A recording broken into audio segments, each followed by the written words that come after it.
ठीक, विषय संपला था। रही शेख जी बोला। अध्यक्ष महोदय, मैं यूडी पे बोल रहा हूं और अध्यक्ष महोदय, भिवंडी शहर में सबसे बड़ा यूडी का जो प्रकल्प है वो मेट्रो 5 है।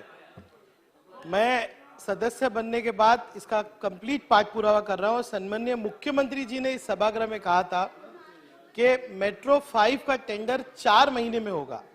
सम्माननीय मुख्यमंत्री का कार्यकाल अभी 8 महीने का हो गया, लेकिन आज भी ये फाइल जो है प्लानिंग और फाइनेंस के पास है। अध्यक्ष महोदय, मेट्रो 5 जो कनेक्टिविटी करेगा वो मुंबई को थाने से थाने को भिवंडी, भिवंडी से कल्याण, ये पूरा रिंग रूट बनेगा पूरा।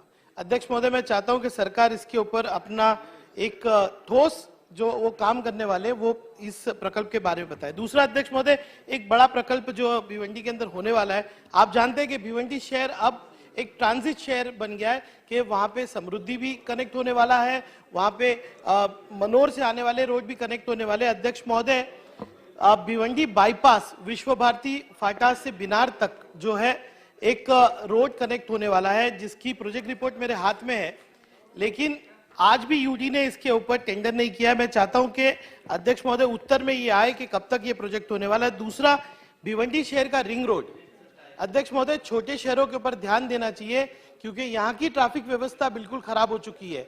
आज इन छोटे शहरों का सबसे बड़ा प्रॉब्लम है तो ट्रैफिक। अध्यक्ष महोदय, भिवंडी के रिंग रोड के विषय में भी बात होनी चाहिए।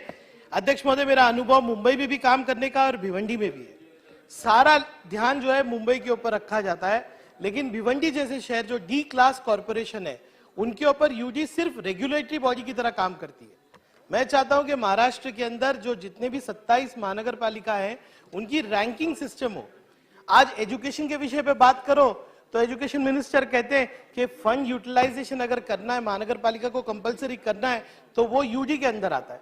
तो ये बहुत जरूरी है कि फाइनेंस के ऊपर, एजुकेशन के ऊपर इनकी रैंकिंग हो। अध्यक्ष महोदय, अध्यक्ष महोदय, आज यूडी के ऊपर जब मैं बोलूंगा तो अमित साटम जी यहाँ पर बैठे हैं। मुंबई महानगर पालिका आज प्रशासक के अंदर चल रही है और एक ट्वीट जो है अमित साटम जी का बहुत फेमस हुआ कि एक आईएएस ऑफिसर जो है वो कहीं विदेश में घूम रहे हैं और वो ट्वीट के ऊपर उन्होंने नाम नहीं लिखा था, लेकिन मैं आपको आज करेक्ट करूंगा। आपने कहा था कि यूएस में घूम रहे हैं। अमित साटम जी, बहुत ही मैं कॉन्फिडेंस के साथ कह सकता हूँ वो एम्स्टरडैम घूम रहे थे और आप सत्ता पक्ष में बैठे हैं। ऐसे गुमनाम ट्वीट करने की जगह पे आप सम्माननीय मुख्यमंत्री जी को जो है माहिती दीजिए। दूसरा, मैं अध्यक्ष महोदय जो डिपार्टमेंट में बोलना चाहूंगा वो भिवंडी शहर के लिए सबसे ज्यादा इंपॉर्टेंट है टेक्सटाइल डिपार्टमेंट। अध्यक्ष महोदय, भिवंडी शहर जिसको मैनचेस्टर ऑफ इंडिया बोलते हैं, उसकी स्थिति इसलिए नहीं ठीक हो रही कि वारंवार यहाँ पे भाषण हो रहे हैं, लेकिन सरकार की तरफ से कोई ठोस जो है कदम नहीं उठाए जा रहे। और मुझे आज इतना अफसोस होता है कि बारंबार कहने के लिए कि भिवंडी शहर में टेक्सटाइल पार्क होना चाहिए। कल कैबिनेट के अंदर अमरावती के बारे में जो है निर्णय लिया गया, अमरावती को अपना टेक्सटाइल पार्क दिया गया। मुझे उससे कोई वो नहीं है, मतभेद नहीं है। महाराष्ट्र में ज्यादा से ज्यादा टेक्सटाइल पार्क होना चाहिए, लेकिन मैं कह रहा हूं कि सबसे ज्यादा अगर कोई डिजर्विंग है तो भिवंडी है। अध्यक्ष महोदय, यहाँ पर सम्मानीय मंत्री महोदय बैठे थे, टेक्सटाइल पॉलिसी बन रही है, मुझे भी उसका हिस्सा रखा गया है, लेकिन आज जो मूल मुद्दा है यार्न फ्लक्चुएशन का, यानी कि आज अगर बुनकर को कपड़ा बनाना है तो यार्न जो है इतना फ्लक्चुएट हो रहा है कि उसका कॉस्टिंग बैठता ही नहीं। अध्यक्ष महोदय, एक कमेटी सरकार को बनाना चाहिए कि यार्न फ्लक्चुएशन के पीछे कौन है। आपने कोऑपरेटिव्स बना दिए एग्रीकल्चर के अंदर, आपने कोऑपरेटिव्स बना दिए कॉटन सेक्टर के अंदर, लेकिन यार्न के लिए कोऑपरेटिव्स बन नहीं रहे। अध्यक्ष महोदय, दूसरा पावर टैरिफ की बात हुई, मैंने यहाँ पे विस्तारित एक स्कीम, अमृत स्कीम जो है भिवंडी शहर के लिए रखी है। अगर ये विषय भिवंडी का हल होता है तो टेक्सटाइल के उद्योग में बहुत बड़ा जो है फायदा हो सकता है। अध्यक्ष महोदय, बात होती है कि भिवंडी के अंदर बहुत अच्छा टैलेंट है, पूल है। आज हमारे यहाँ पे अगर आप आके देखेंगे, एक मुकादम जो काम करता है ना मशीन के ऊपर, वो मैकेनिक और एक्सपर्ट इंजीनियर से ज्यादा एक्सपर्ट होता है। लेकिन अध्यक्ष महोदय, ट्रेनिंग और आप टेस्टिंग के नाम पे बोलेंगे तो भिवंडी शहर पूरे परिसर के अंदर कोई फैसिलिटी नहीं। मैं सस्मिरा की फैसिलिटी देखने गया अध्यक्ष महोदय, जो सरकार के मार्फत चलाई जाती है, वो ट्रेनिंग इंस्टीट्यूट के अंदर एक टीचर ने अध्यक्ष महोदय खंडर पड़ा हुआ है। वो आज कपड़े के बारे में टेस्टिंग करनी है, अगर आपको कोई स्पेशल तरीके का, तो वो वहां पे जो बिजनेसमैन है उसको मुंबई तक आना पड़ता है। टेस्टिंग और ट्रेनिंग, ये दोनों विषय के ऊपर ध्यान देना चाहिए अध्यक्ष महोदय। अध्यक्ष महोदय, सन्मान सदस्य जागेवर बसा, थोडं जागेवर बसा. अध्यक्ष महोदय, आप बात कर रहे हैं कि आपको टेक्सटाइल के अंदर मॉडर्नाइजेशन लाना है, लेकिन जब मॉडर्नाइजेशन लाना है तो आपको कैपिटल के लिए सब्सिडी देना पड़ेगा। भिवंडी शहर में आप आएंगे, पूरे परिसर में देखेंगे तो आपको ज्यादातर छोटे लूम दिखेंगे।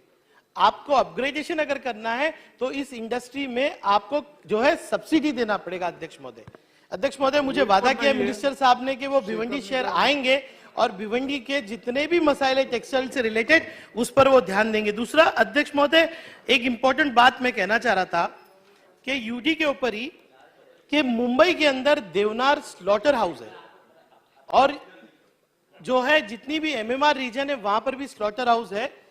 आप देखेंगे ज्यादातर जितनी कॉरपोरेशन है वहां पे कत्ल खाने बंद पड़े हुए हैं। एक बहुत बड़ा विषय हम लोग कोविड अब भी फेस कर चुके हैं। आज वर्ल्ड हेल्थ ऑर्गेनाइजेशन कहता है कि सबसे बड़ा पैंडेमिक फिर आएगा तो वो चिकन स्लॉटर की वजह से और चिकन की ग्रेजिंग के अंदर आएगा। अध्यक्ष महोदय, अगर 7 कॉरपोरेशन के पास अपना स्लॉटर हाउस नहीं है तो इलीगल स्लॉटरिंग कितनी हो रही है। और मुंबई के अंदर जो टेंडर 2014 से हमने बनाया था, ये सरकार आते ही धर्म के नाम पे वो टेंडर को रद्द किया हुआ है।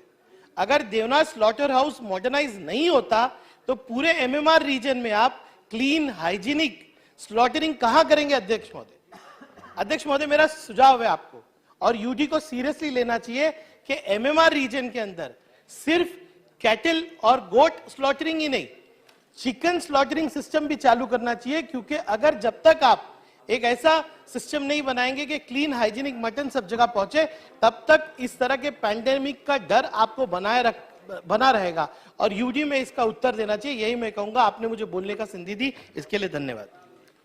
शेखर निकम.